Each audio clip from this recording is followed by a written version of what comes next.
Hello everybody and welcome back to my channel. I'm excited because I'm bringing Mystery Monday back. I mean, at least for this week. I don't want to make promises going forward because, y'all will hold me to it. But at least for this week, we are bringing Mystery Monday back. We haven't done Mystery Monday on this channel in a long time. So I am pumped about it. Today we're talking about a very bizarre case, one that I have found myself thinking about and going over the details, trying to figure out an actual reasonable explanation for why this could have happened. So I'm really glad to be sharing it with you guys because I know in the comment section you're going to give me your insights, your opinion, and maybe we can figure this out together.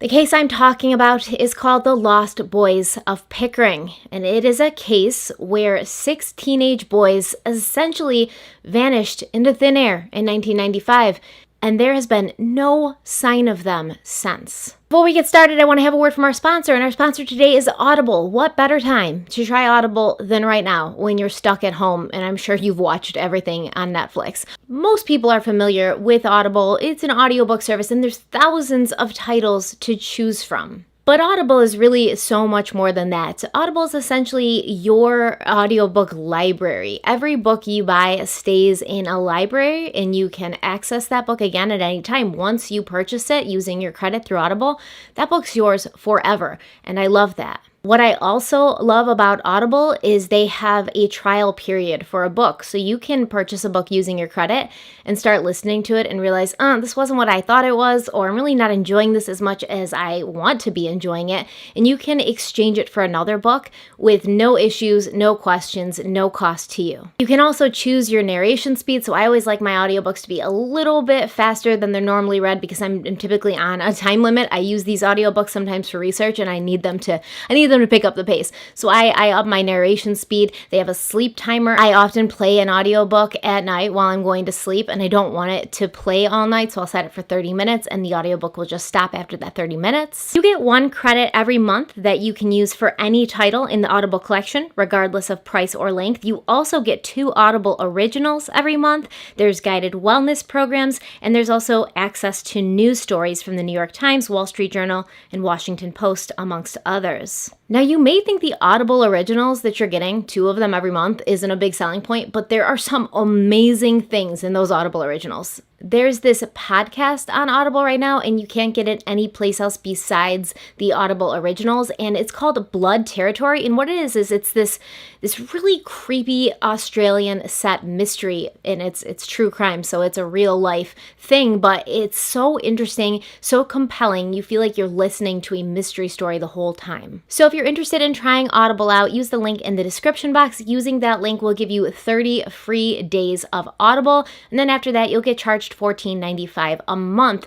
But with that $14.95 credit, you can buy a book that is $30 if you want. It doesn't matter what the price is, what the length is, what the rating is. You can get any book that you want. Plus, you get access to all these really great Audible originals.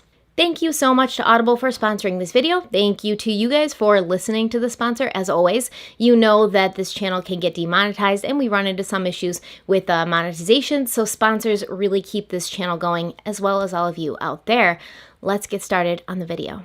So Pickering is a city that's located in southern Ontario, Canada, about 30 miles east of Toronto. According to the Durham Region Property Search website, Pickering is a picturesque town nestled along the northern shore of Lake Ontario, and it offers residents scenery, amenities, and a strong sense of community. Because of its close location to Toronto, many people who live there enjoy the benefits of working in a big city while also being able to enjoy a small town living experience. Although some choose to commute to Toronto for work, there are opportunities closer to home, such as the Pickering Nuclear Generating Station, which is the city's largest single employer.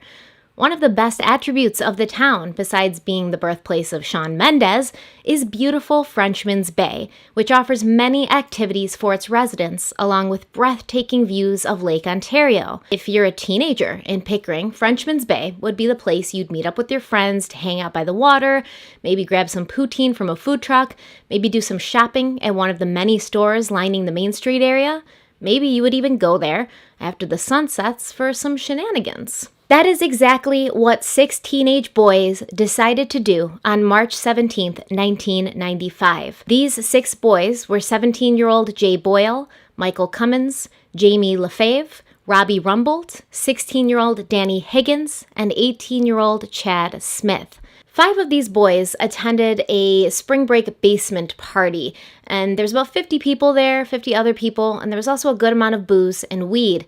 And around 12:30 in the morning, witnesses claimed that the boys said they were going to go goof around at a local marina, and they'd be back before the sun rose. On the way to the marina, they stopped at the house of Danny Higgins to pick him up. This was the last time anyone would see any of these teenage boys, and to this day, what happened to them remains a mystery. As much as I wish I could tell you that I know a lot about these young men, I don't. I usually like to give you guys a good idea of who these people are that we talk about in these videos specifically, because even though it sounds like I'm telling you a story, I'm talking about actual people who had actual lives and families. They liked certain types of music, they took part in different hobbies, they had specific dreams and hopes, they had pasts and childhoods, and they had plans for the future before they became subjects of this channel. But for some reason, I think because this case wasn't hugely publicized, there's a lack of information about these 6 boys personally. So I'm going to share with you what I know about one of them, Jay Boyle. Jay was 17 years old. He was an avid baseball player who lived with his girlfriend Monica and their new baby daughter. Jay also had a family, parents, and 4 sisters who have not stopped looking for him till this day. They're not alone in their search, however, as a man named Bruce Ricketts, a private investigator, was so interested in this case, he decided to help them figure out what happened to their brother and son. I was lucky enough to be able to speak with Bruce and get some files and information, and it cleared up a lot of questions that I had about this case. With Bruce's help, I'm able to piece together the last moments of the boys' movements and investigate some of the theories of what may have happened to them after they vanished into thin air. When the boys didn't return to the party, 2 of their girlfriends called the police and reported them missing. According to a report from the Durham Regional Police, it appears that their first point of contact at the police department was an officer, James Gillum. And this man didn't appear to be overly concerned about the absence of these boys. He told the girlfriends to call the mothers of the boys and then have them file a report, whether it was at that time, that night, or the next morning. In this report, he wrote, quote, "Since no specific locations were known to look for the boys, I couldn't do much for them." He also claimed that he believed a person who he had spoken to was not being completely truthful, and he didn't believe that the boys were in any danger. This report, however, was not written on March 17th, the day they went missing. It was only written a week later on March 23rd, after Officer Gillum was requested to do so by a superior. There's a few problems with a report like this being written a week after first receiving information. Although police officers are trained to pay attention to details and to have a memory for these things, they're still only human, and human memory is notoriously unreliable. Therefore, writing a report several days or a week after taking the call could result in things being forgotten or remembered incorrectly. Either way, that's what happened, and that all on its own is not too suspicious. It's pretty common, especially in the past years, not so common now, but for police to say, oh, give it a couple hours, especially if it's a young kid or a teenager, like they're probably not missing, they're probably fine. Probably just had a little too much to drink. Maybe they're sleeping it off. We've seen this multiple times before with the Kanika Jenkins case. That's the one that comes to my mind. But at this point, we can't blame the police department too much, I suppose. You have 6 teenage boys who went to a party. They were drinking. They said they were going to go out and have some fun, and then they never returned to the party. This could mean they had a little too much to drink, went home, or crashed somewhere to sleep it off. It could mean they weren't done with whatever activity they'd gotten themselves into. However, when the boys still had not returned home by the next day, their disappearance was taken a bit more seriously. By 2 p.m. on Saturday the 18th, a search had begun, and the Durham police were joined by the Metro Toronto Police Marine Unit and the Coast Guard. Now keep in mind this is Saturday at around 2 p.m., so these kids have been missing for quite a while at this point. They also brought in a helicopter and a plane from the Air Sea Rescue Unit at Canadian Forces Base Trenton. Additionally, civilians with their own boats and planes took part in the search, but there was no sign of the 6 boys. This search went on for 2 days, until March 20th. The investigation produced very few leads. One of the first pieces of information discovered in the early days was an alleged surveillance tape captured by a camera at East Shore Marina in Frenchman's Bay. This camera captured 3 of the 6 boys, allegedly Michael, Jamie, and Robbie, entering and taking beer out of a boat docked at the marina. The next day, 2 water vessels were reported missing from 2 separate marinas: a 14-foot imitation Boston whaler and a 3-wheel pedal boat, also described as a water tricycle. It's worth noting there's no video evidence of any of the 6 boys physically taking this boat or water tricycle, and the boat that 3 of them were seen taking beer out of was not the Boston whaler that was reported missing the next day. Additionally, 2 year-round boat dwellers reported hearing the sound of boat engines around 3 a.m. But let's talk about these 2 vessels quickly before we move on. A Boston whaler is typically known as an unsinkable boat. Due to the foam core construction, it's said that the whaler will remain afloat even when sawed completely in half. They're also said to remain afloat when completely full of water.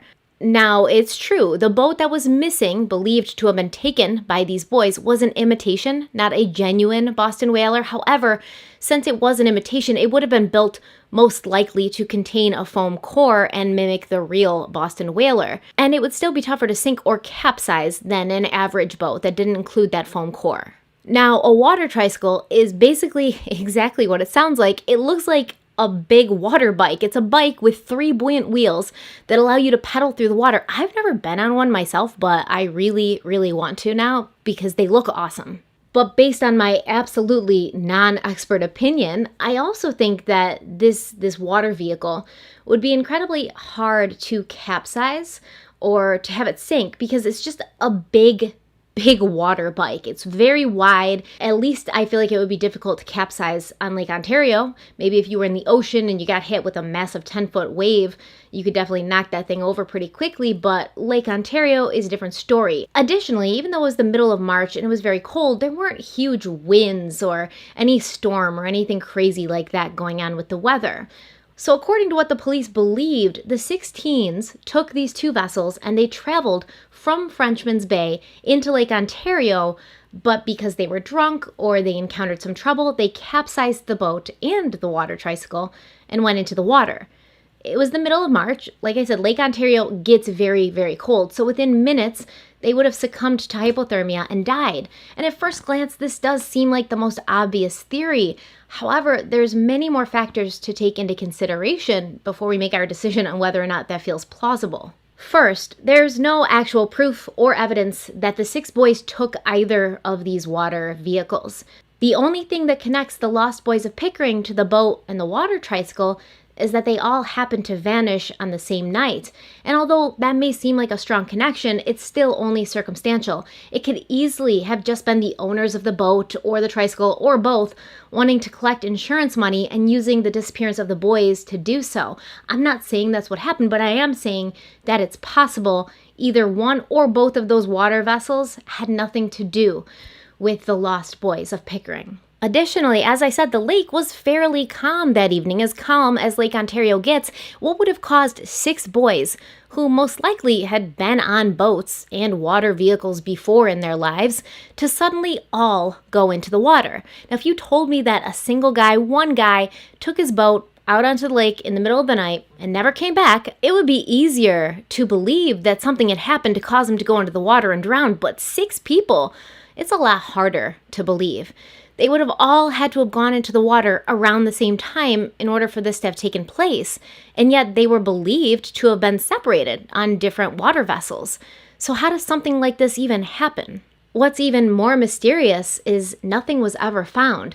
Not the boat or the tricycle, nor any of the boys' bodies or belongings, nothing. And as you get deeper into this case, the simple explanation of them all going into the water and drowning seems a lot harder to swallow. something was found that was believed to have been from the imitation Boston whaler that was taken from the harbor.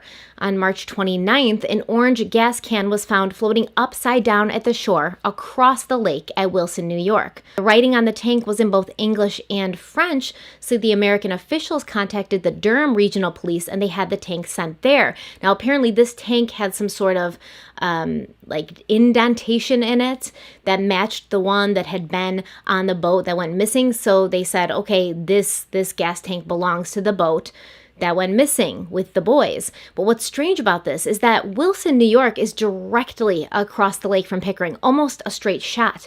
Due to the winds and the currents on the night that the boys went missing, there's really no way that the gas can would have floated directly across.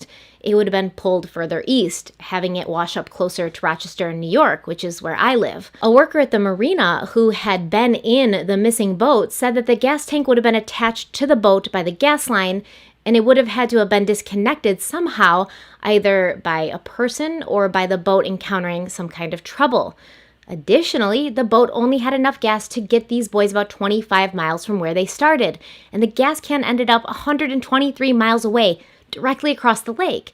As I previously stated, nothing else from the boat or water tricycle have ever been recovered. Now, it is possible that the gas can could have washed up at that location that it did if the boys had taken the boat west towards Toronto, and I suppose they could have encountered some trouble on the way and something could have happened to the boat, but they really wouldn't have had enough gas to get them as far away from Pickering for the gas can to have landed in Wilson. Now, this water cycle, this huge water tricycle, it should not have sunk unless it somehow had gotten holes in it and filled with water. The imitation Boston whaler was also reported to have been in, quote, rough condition, and there was a pin-sized hole in the bottom as well as a cracked back seat. But, like I said, that boat was built with a styrofoam core, which still would have made it tough to sink or capsize. I mean, I've seen videos where they take an actual legitimate Boston whaler and saw it in half, and the boat still floats. So the trail essentially went cold.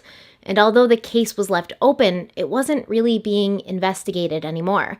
And that's when Bruce Pickett began looking into it and discovered some rather glaring inconsistencies in the investigation. Now, like I said, Bruce is a private investigator who specializes in cold cases, and he found this one just irresistible. There's something about it he was drawn to. He came onto the case in 2012 hoping to find some new leads.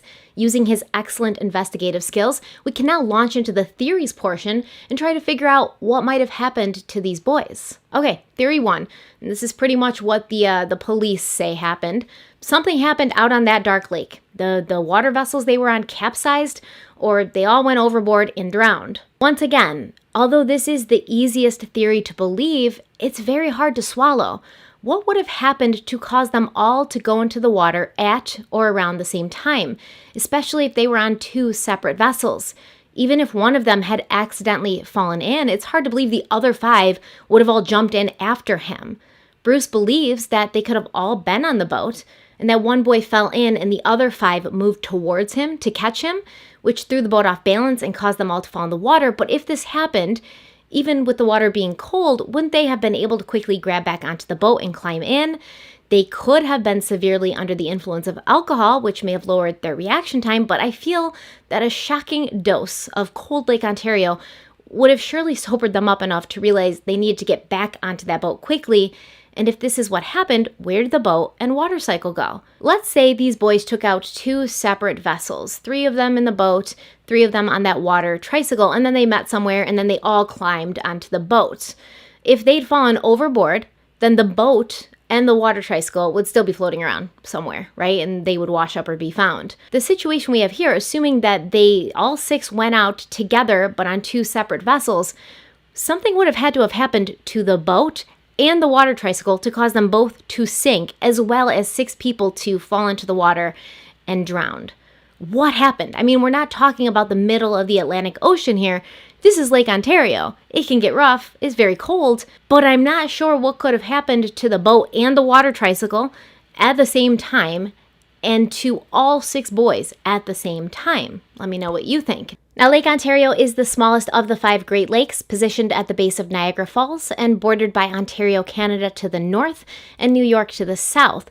The lake has a mean depth of 283 feet, and it can be as deep as 802 feet in some places, so it's not terribly deep as far as lakes go. However, according to experts, it wouldn't take more than an hour or two for even a strong swimmer to succumb to hypothermia.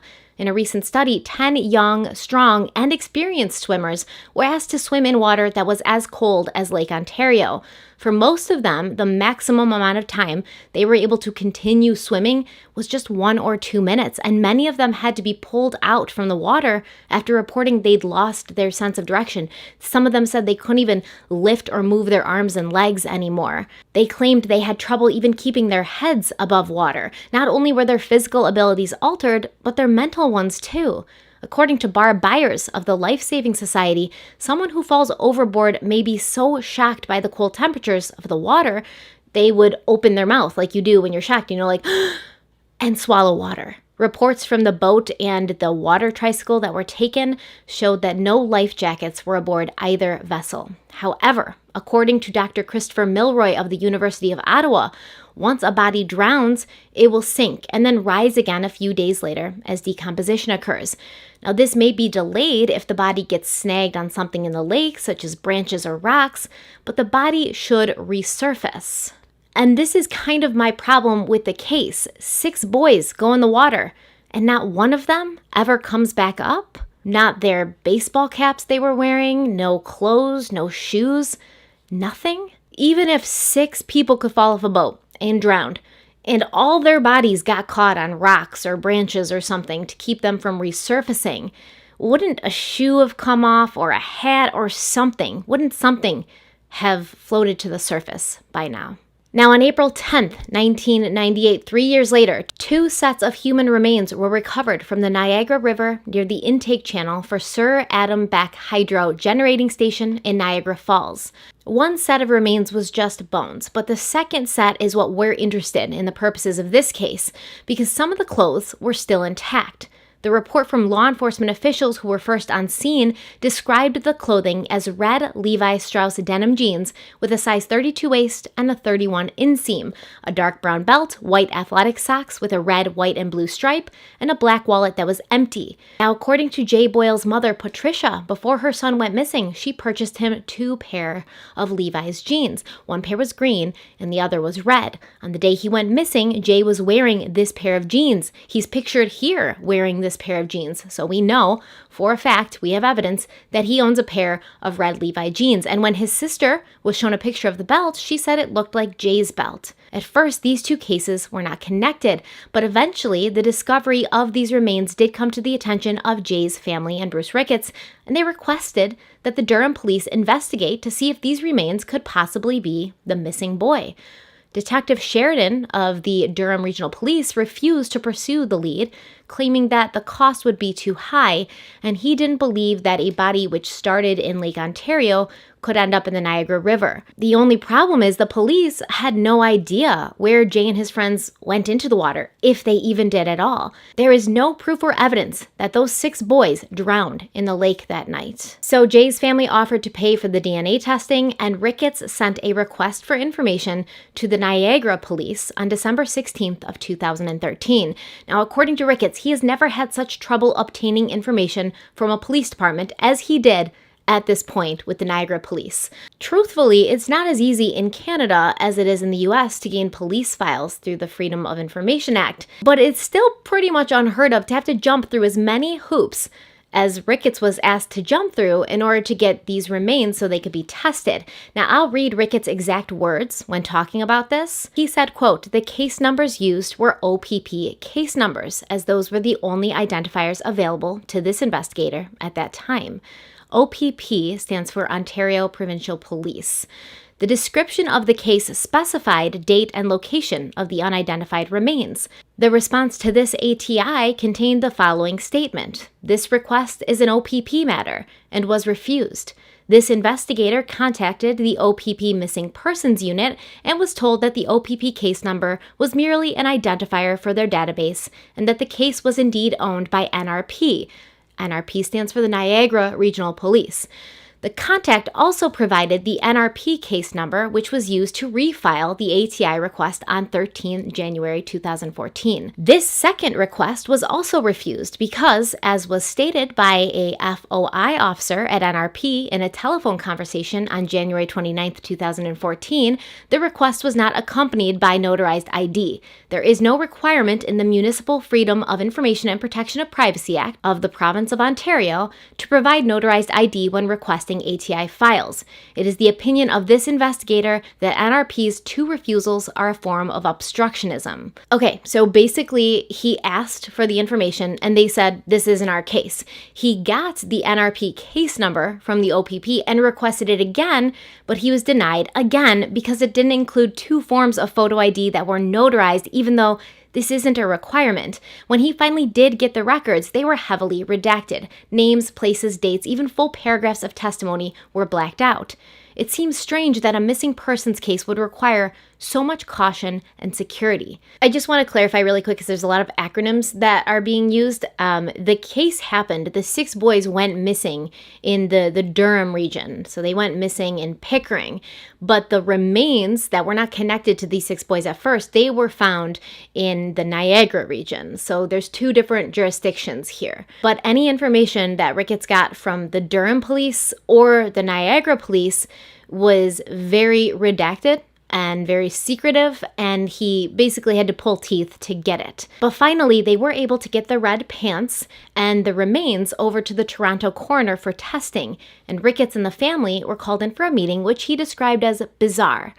They claimed that there wasn't enough biological evidence to do DNA testing on, and that the pants had been incorrectly described in the police report. They were not red jeans, after all. They were orange pants made from like a lighter material with a waterproof and flame retardant chemical or a coating on them. Ricketts was not even allowed to see the pants, and a comment was made during this meeting that was not included in the minutes that were sent to him later. The coroner's office claimed it had taken such a long time to do the testing because the Niagara police had misplaced the evidence box that contained the remains and the pants. Once again, I will read directly to you from Bruce's words to explain to you why this might be an issue in the chain of custody of evidence. He said, quote, "The evidence in this case consisted of 1 or more bones, red pants, a belt, some socks, and a wallet with no contents. The evidence was taken into custody by NRPS and 17 days later was sent to Hamilton General Hospital for autopsy. Here is where things start to go wrong. Following autopsy, was the evidence retained at the hospital or returned to NRPS? If retained at the hospital, where was it stored? Was it under lock and key? Who had control over the storage area? If the evidence was returned to NRPS, who picked it up at the hospital and brought it to the NRPS office?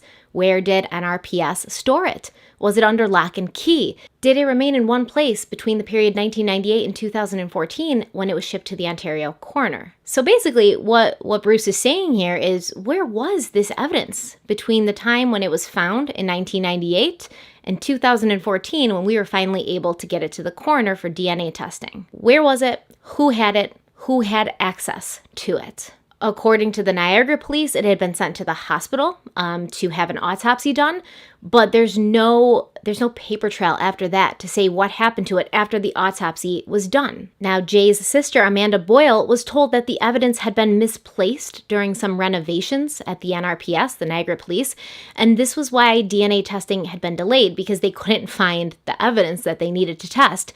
But in an email to Ricketts in July of 2017, Detective Staff Sergeant Dan Savoy stated that the evidence was kept at the Hamilton General Hospital once the autopsy was complete. And to his understanding, that's where it stayed until it was sent to the Ontario coroner in 2014. That leaves 16 years where it was allegedly at the hospital, but the coroner's office told the family that it had been misplaced when there was renovations happening at the NRPS, the Niagara Police.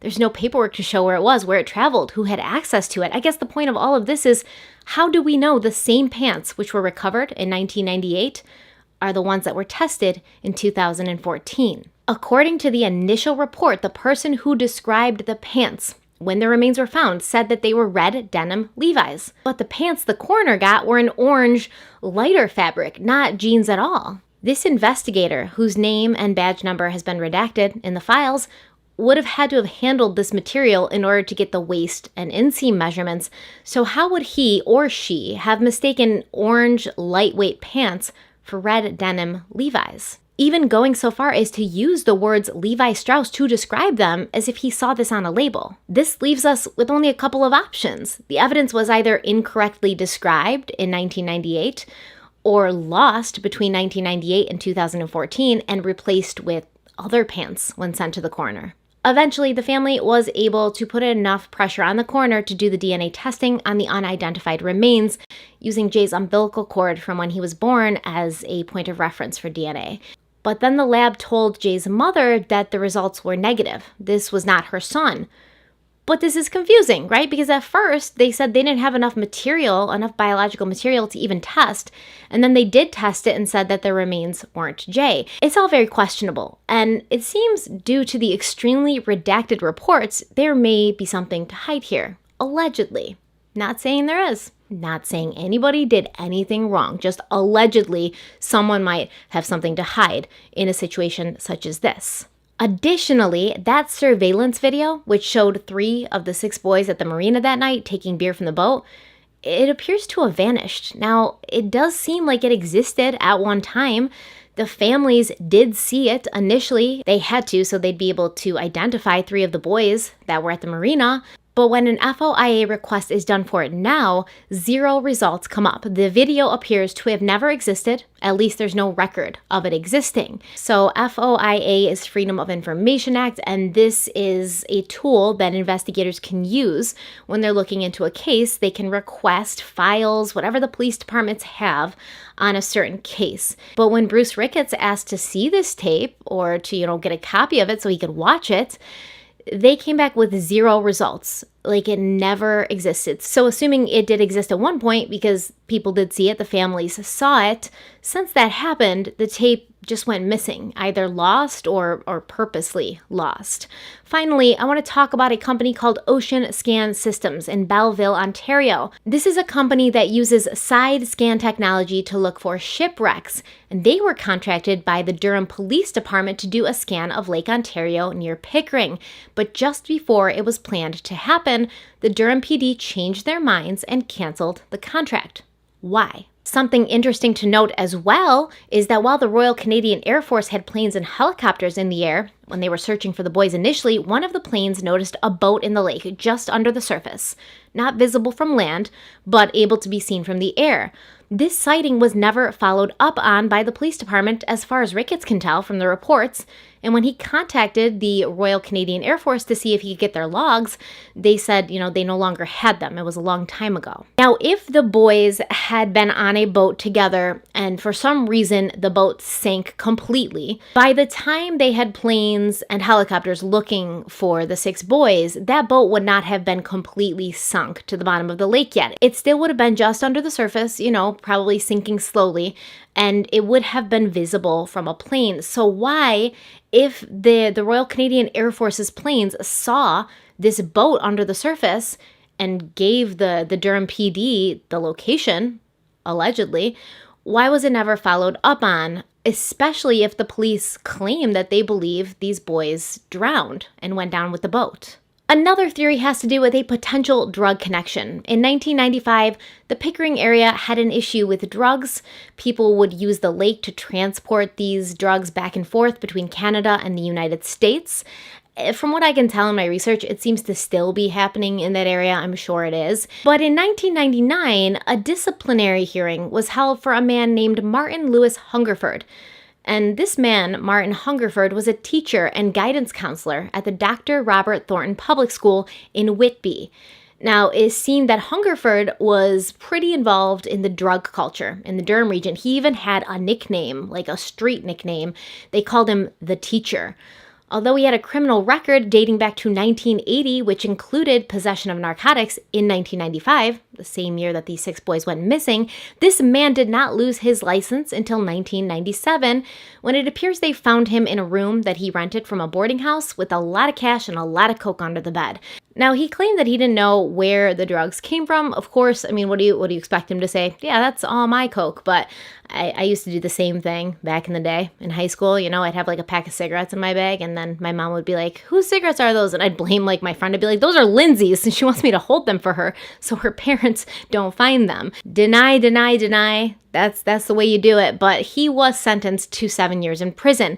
What happened to Hungerford after? We don't know, since his records have been sealed. Now in Canada, they have something called a record suspension. And I'm not Canadian, so it's very confusing to me. Hopefully, some of my Canadian subscribers out there can help me out. So according to the Government of Canada website, a record suspension allows people who were convicted of a criminal offense but have completed their sentence and demonstrated that they are law-abiding citizens for a prescribed number of years to have their criminal record kept separate and apart from other criminal records. A record suspension removes a person's criminal record from the Canadian Police Information Centre database. This means that a search of CPIC will not show that the individual has a criminal record or a record suspension. This helps them access employment and educational opportunities and to reintegrate into society. So what it sounds like to me is you go to jail for a crime, you serve your time, and you behave yourself, and then you show that like you're still a good person, and they're like, okay, clean slate, right? You don't have a criminal record anymore. So this guy technically could have gone and become a teacher again, which is terrifying. How do you guys feel about that? How do you guys in Canada feel about that? What's interesting though is 3 of the 6 boys attended the school where Hungerford was a teacher and a counselor, but 2 of them had dropped out. One of the requirements of that school before allowing a student to leave is that they must meet with the guidance counselor beforehand, which I assume is for the purposes of the guidance counselor making sure this is what the student really wants, helping them, talk about employment opportunities, what they can do once they're out of school. I'm sure that's the benefit of it. That's what he's supposed to be doing. But it leads us to realizing that Hungerford would have had contact with at least 2 of these boys at one point recently, before they went missing. So is it possible that Hungerford was using his position at the school where he was supposed to be a guidance counselor? He's supposed to guide and counsel students that are talking about dropping out of school, but was he using that position to possibly recruit students to either work for him or with him? Maybe their affiliation with this enterprise caused them to go to the marina that day to meet somebody, to meet him, to make a drop, to get paid, whatever, I don't know, drug lingo, whatever they do. Maybe they were going to the marina that night to do something for their job. And maybe they met foul play there. Maybe they met somebody they weren't supposed to. Maybe they weren't even involved with Hungerford and whatever nefarious deeds he was up to. It's possible that just being there at that place so late might have brought them right into the middle of something else drug-related. Maybe they saw something that they weren't supposed to have seen. Another theory is that they were out on the lake, but since it was the middle of the night and it was dark, a passing freight boat ran into them. So a lake freighter is huge, okay? Even though they're referred to as boats, they would more accurately be described as ships. These are large vessels, and they carry bulk cargoes of materials such as limestone, iron ore, grain, coal, or salt from the mines and the fields of the upper Great Lakes area to the cities to the east. In the dark, it's likely that if the boys were in this small Boston whaler, they would have gone unseen. However, a search of the shipping records for this time and place showed that no large vessels were scheduled to be going through that area at that time. Is it possible that one was there, maybe off the schedule, maybe off the books? It's possible, but we don't know. If a freighter that large hit their boat and their water tricycle, I do believe it would have most likely just demolished both of those water vessels, and a lot of that would have sunk, and maybe then we wouldn't have found anything from the water tricycle or the boat. Once again, this is just speculation because due to whatever records they have, no large freighters were there at that time. Another theory is that the 6 boys purposely went away that night knowing they were never coming back. They landed in the US and started new lives. There was eyewitness sightings of them at Q Beach in Toronto, In order to have gone to that area, they would have needed more gasoline, since remember, they only had enough to get 25 miles. But as far as we can tell, the police never investigated at the Pickering marinas or the marinas along the way to Toronto to discover if anyone had reported gas being stolen. There was also a sighting of Chad Smith right in Pickering, a passing motorist whose name has been redacted, of course. She claims she saw him walking in the direction of his mother's house, and he smiled at her as she was driving. Now, this happened on March 17th at approximately 11:50 a.m. Later, this witness visited Chad's mother and remarked that she'd seen him, and Chad's mother claimed she'd been out of town all day, but when she returned home, she felt someone had been in the house and that things were out of place. Another person who knew Jamie LaFavre claims that she saw him at a Burger King off I-90 in Clarence, New York. This person was from Toronto and claimed that the boy they saw resembled Jamie greatly, and he was wearing Converse running shoes, just as Jamie had on the day he disappeared. Now, usually, I don't put a lot of stock in eyewitness accounts, especially when the case is highly publicized. You're bound to get false sightings from very public cases for a lot of reasons. A person wanting attention, or just seeing the face of a missing person on another person because you've been following the case so closely. We saw this with Madeleine McCann a lot. A lot of people all over the world claimed they saw Madeleine McCann, and I do believe it was because they were watching the TV and watching the case unfold and seeing her picture everywhere, so they just started seeing her face on every little blonde girl that passed by.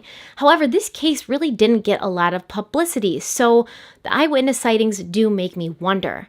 However, Jay's family is understandably unwilling to believe this theory. They know Jay loved his family, his baby daughter. He'd never leave them willingly. He was described as very loyal to those he cared about.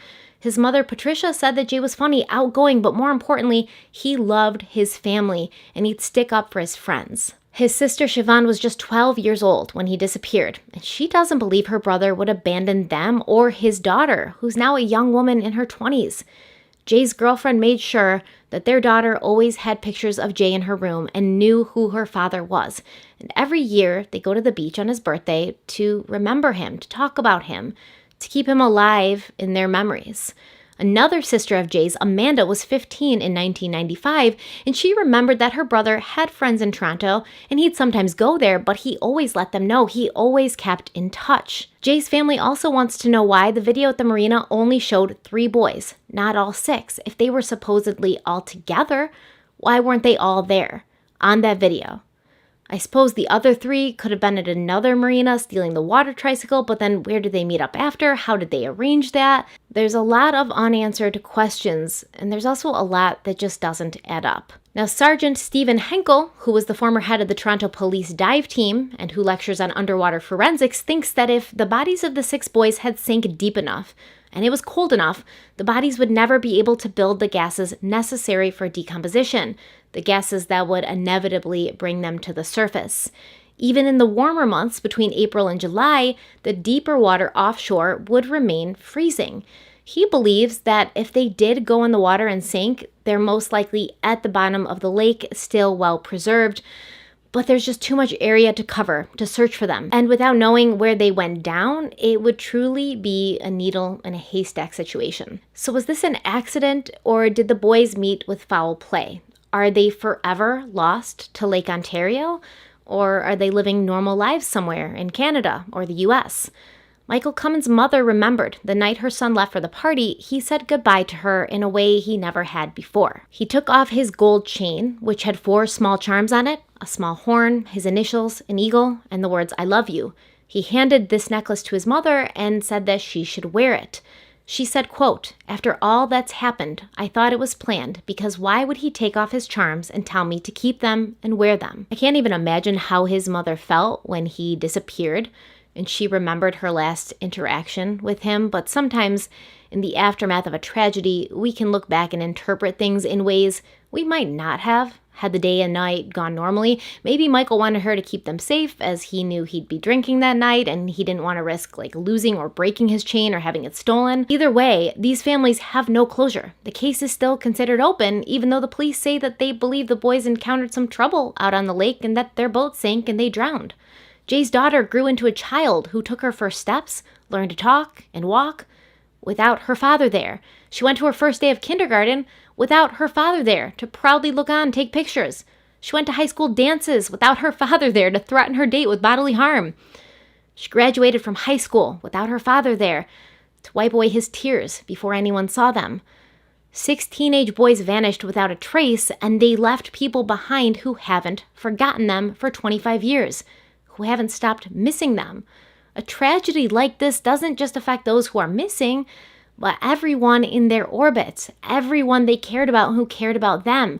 Even the news that these boys did fall into the water and drown would be better than not knowing at all, which is why I don't understand why a more thorough search and investigation wasn't done, and why information requests have been answered by reports that have been so heavily redacted they're barely readable. And now I hand it over to you. I mean, this is a crazy case. I don't even know what I think about it. What I can tell you is I don't think it was as simple as they just went out on this boat in this water tricycle and fell into the water and drowned. Because nothing has ever turned up from this boat, this water tricycle, or any of these 6 boys. Not a thing. Besides that one gas tank, which, to be fair, I don't even think you can prove came from that exact boat. Bruce Ricketts told me, and I'm trying to remember exactly what he said, but apparently the marina that the water tricycle was allegedly taken from has a sister marina right across Lake Ontario at Wilson, New York. So it's possible that that gas tank could have just come from the Canadian marina that has a sister marina in Wilson, New York by the same name, I believe he even said. It's possible that that gas tank didn't come, or that gas can didn't come from the boat at all that was missing. There's so much evidence here that is being used to determine that these kids fell in the water and drowned. That's not really evidence. It's simply circumstantial. So what do you guys think? Do you think that they just drowned? Something crazy happened out in the lake, and a boat and a water tricycle and 6 kids are gone, vanished? Do you think that there was some sort of drug activity involved, that they got themselves mixed up into something that caused them to meet with foul play? Do you think that they just wanted to start new lives? Do you think they could have possibly been in that boat and gotten hit by a lake freighter? I mean, to me, that's more plausible than them just falling in and everything vanishing. Do you think they sailed into a different dimension? Was it aliens? Let me know what you guys think in the comment section, as always. And I will be in there talking to you and letting you know what I think about your opinions and your theories, because sometimes you guys come up with the craziest theories that I never thought of. And I'm always like, what? When I read it, I'm like, what? I never even thought of that. That's why I love you guys. That's why I love this community. That's why I love that we have each other to bounce things off of and talk about things and talk about these cases that just have so much mystery in them, so many unanswered questions, that it drives people like us crazy because we want to know the answers. Thank you so much to Bruce Ricketts for helping me with this case. He was amazing, so helpful, so kind. He gave me so much of his time, and I'm just really grateful for that. Thank you so much to Audible for sponsoring this video. Thank you so much to my Patreons for continuing to support me and allow me to make these videos for you guys and for everybody else. And thank you to all of you out there who are continuing to watch. I hope you're safe. I hope you're happy. I hope you're doing well. I'm going to record a quarantine's favorite video tomorrow so I can tell you exactly what I've been doing and how I've been filling my time during this period of isolation. And until next time, I love you guys so much. Stay kind, stay beautiful, stay safe, stay healthy, and stay home. Bye.